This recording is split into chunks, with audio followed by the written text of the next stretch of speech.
Good evening, all. Ira Epstein with your metal market wrap-up. And this wrap-up is for the evening of Wednesday, the 28th of December, 2022, about 6:10 p.m. Central Time. So it's going to get very difficult to make trades that make a lot of sense going forward for the next 2 days. End of the year, market evening up, you know what's going on. I keep watching what's going on in the stock indices. They keep trying to mount a rally, and they get hit as the market reopens in the cash market and the stock market itself. I don't know if you've been watching, but early morning you're up. Through the evening sometimes you're up. And then when the stock market opens, after a short while, the market starts getting sold off. So what's going on? Probably traders dumping for tax reasons the stocks that didn't do well, and there's plenty of them, and doing some amount of rotation in there. That wouldn't be the surprise to me at all. The dollar today up a little bit. You can see 30 points higher. It weighed on the gold market, but gold is still hanging in there.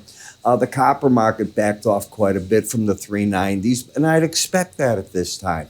There's no surprises that I'm seeing there. Energy prices still staying pretty good, but what the market's concerned about, and it goes universal here, is that we enter the first quarter of the year and it's going to be a lot of bad news. The Fed's going to raise interest rates again, whether it's a half a point, quarter point, we don't quite know yet. We're going to get some jobless numbers coming out shortly. You got to keep your eyes on all this to see just what it's doing, but expect the market to have more negative tones in stocks, and that might be a little beneficial for the gold market.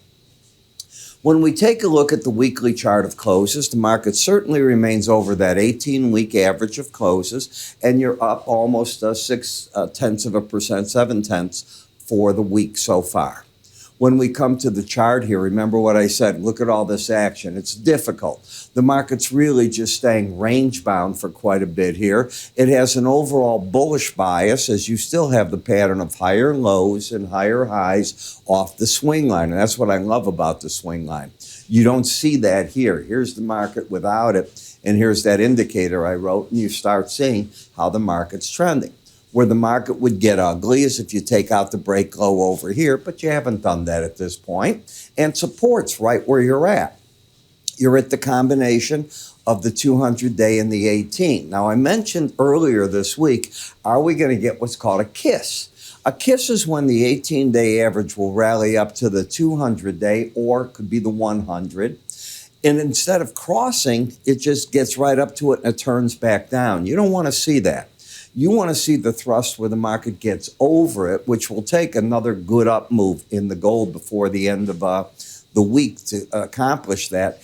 And then you have the chance of the market making a run back to the upper Bollinger Band.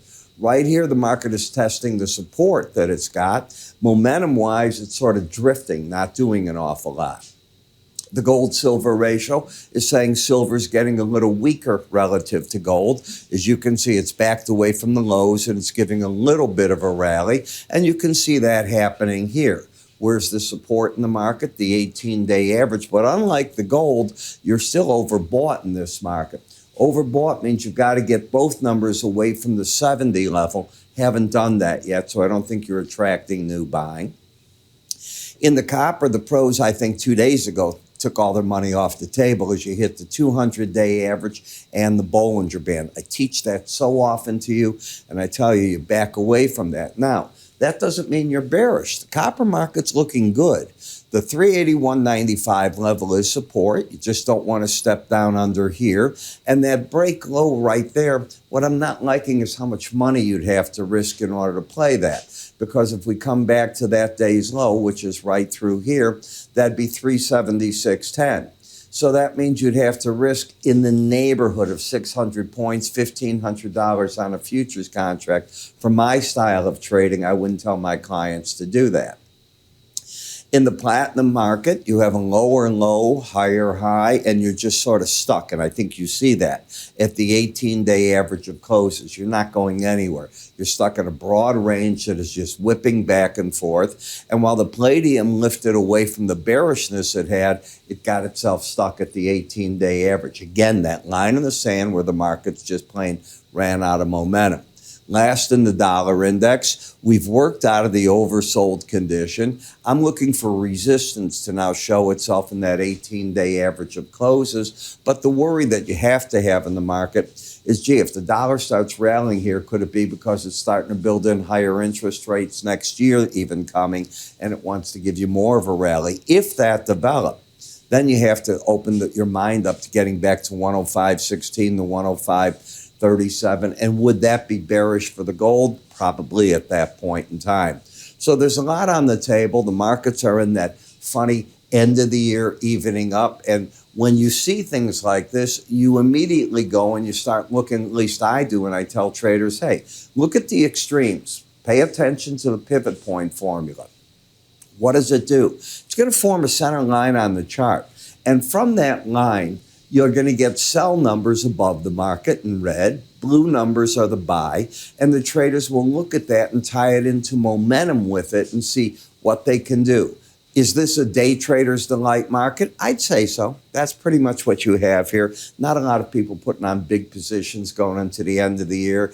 They don't want to deal with the long holiday week. They'll start getting back into the market now as we get into the holiday season, the New Year's Eve season, as I like to call it, and that's right in front of us. So how do you get this free course? Because it's a series of videos with everything I do.